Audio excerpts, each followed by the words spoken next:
So that's the second bale on this field right here.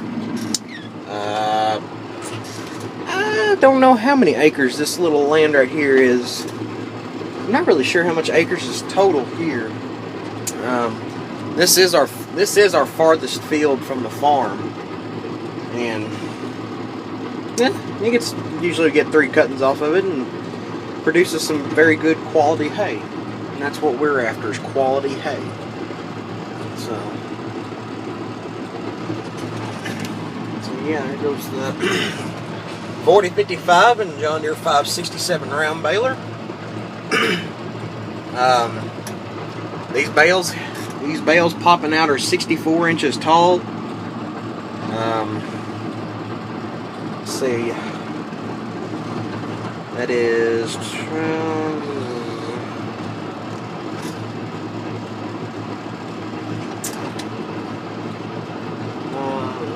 let me figure it up here.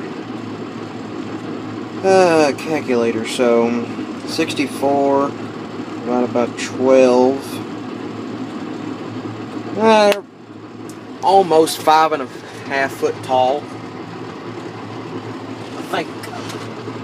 Well, maybe not. But oh well. I mean, they're 64 inches tall.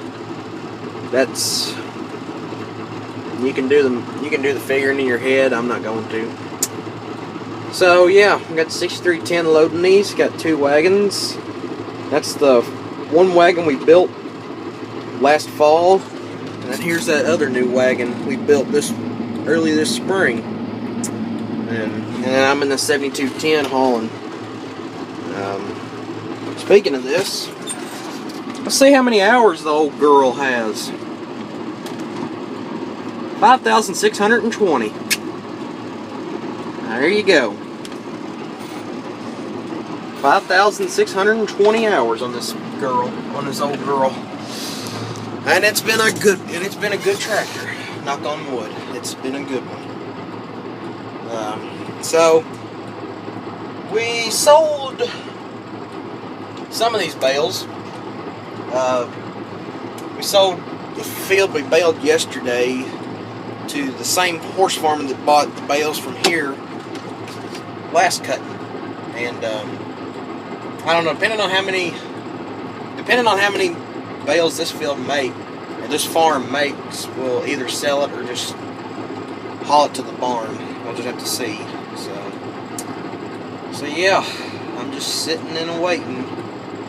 So we got 2 bales off of this little land here. Oh well. So there's a little bit of baling. There's a little bit of baling action for you. Move down there.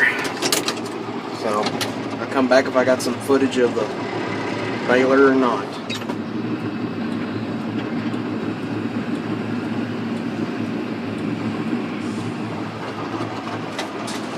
Now I'll explain that here in a minute.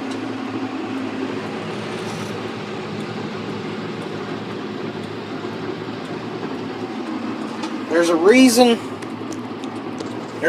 why we flipped the bale up on the end of the wagon. Since we've got some pretty hilly roads around here, and when we're hauling fresh bales that have just been baled, we flip it up on its end. We put 2 on the wagon, normal, just set them on there, and then we flip the other one, so that way the bales won't roll. That way we won't have to worry about them rolling when we're traveling down the road or whatever. Now, older bales that have been sitting in the barn flat, they tend to have a flat surface on the bottom after a while. So, like during the winter when we're hauling hay from one farm to another, we don't have to flip it. That bottom bale that's flattened out on the bottom can be a good enough buffer for the other bales that are being hauled down the road. So I haven't got a question about why we do that, but I feel like I will at some point. So I went ahead and addressed it. So yeah, there's a reason why we do it. So I'll try to get you some more baling shots here for you.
2016, the latest in color trends, floor plan design, the future of technology, and even imaginative playrooms. Visit